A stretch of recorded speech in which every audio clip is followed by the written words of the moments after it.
what I'd like to do is actually take a step back and get a feel for how you guys like the brand new roof we installed. It's beautiful. Absolutely gorgeous. Yeah. What do you think of the maximum definition weathered wood color? I love the variation in the color. Yeah. I mean, you look at it different ways, you see little bits of, greens and reds. It's beautiful. It also has a real look of wood shake, which is really what we're trying to achieve with the Landmark Pro. You're right, the dimensions in there, I mean, it just casts beautiful shadows. Yeah. Basic CertainTeed Swift Start starter is 7.5 inches wide. So David and I have chalked a line at 6.5 along the eave to give us a 1-inch overhang. And it's instilled with a tar line that prevents the shingles, the first course of shingles, from lifting. And we install them along the rake edge for the same purposes. So wind driven along the rakes don't pick up the shingles. I'm gonna keep running along with the starters on the bottom as David's gonna start installing the actual shingle of CertainTeed. Landmark Pro Weatherwood. It's a high quality shingle, a little extra durability, easy to install. It comes with a 1.5 inch nail track line for proper nail placement. The shingles get installed 6 inches cut off of each end in a step sequence that keeps the appearance of the shingles in line with what they're supposed to look like from the ground. And it also keeps water from tracking into the seams. He's installing a full shingle first. He put 5 nails in that 1.5 inch track nail line and then a 6th up here so the shingle does not pull off if the wind blows against the rake edge. Now he's installing that shingle with the 6 inches cut off it. Again with proper nails in the track line with that 6th one high up against the rake.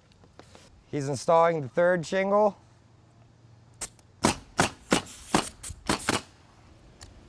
Again, you can see the steps here on the felt along all the way the roof. And finally, his last 2 courses before he would begin again with a full. See again with the new step flashing at the roof to wall transition there. Prior to installing that step flashing, we did run the winter guard up the wall. As David just had got done installing the apron flashing at the bottom and the step tin flashing into the wall detail, he had extended his first tin roughly 1 inch past the wall and folded it over with the apron underneath everything so water does not get behind the metal. It rolls over top and it goes tin shingle so the water remains to flow over top of the tins and stay off the decking. And as you can see in that new valley metal there, we actually ran winter guard underneath that valley. Wow. Then we set in the valley and then we stripped in the winter guard on top of the valley, so you have double protection there at that area. We run 6-inch strip on both sides. Water is going to basically try to do whatever it takes to find your way into your home.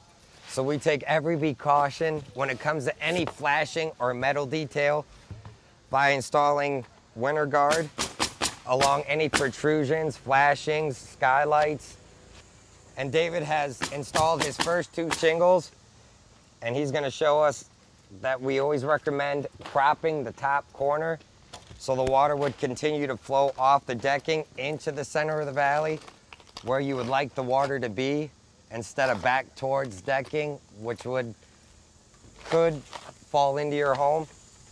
And there's an example of the cut and crop where the water would find the center of the valley.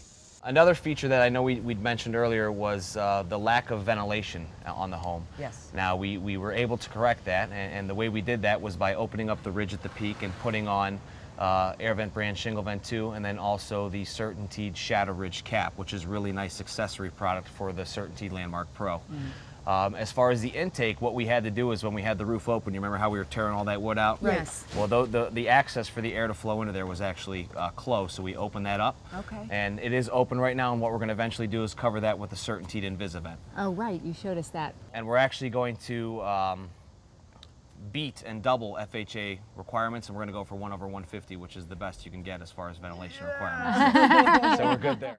This house didn't have a ridge vent or a soffit intake.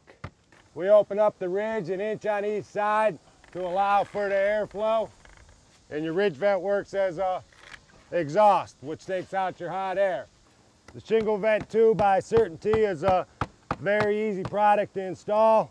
It's got built-in ventilated end caps, which are on the ends. You don't have to seal nothing off. When you fold it, it closes off the ends, but it'll still vent. Time is money on the roofing job. CertainTeed makes a product that's durable. Cedar crest cap, same thing.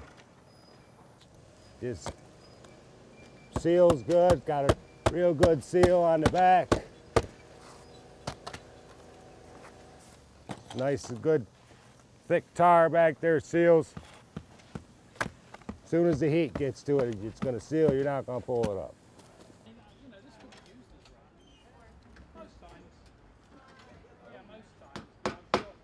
Not only is it functional, but it's beautiful to look at. Yeah.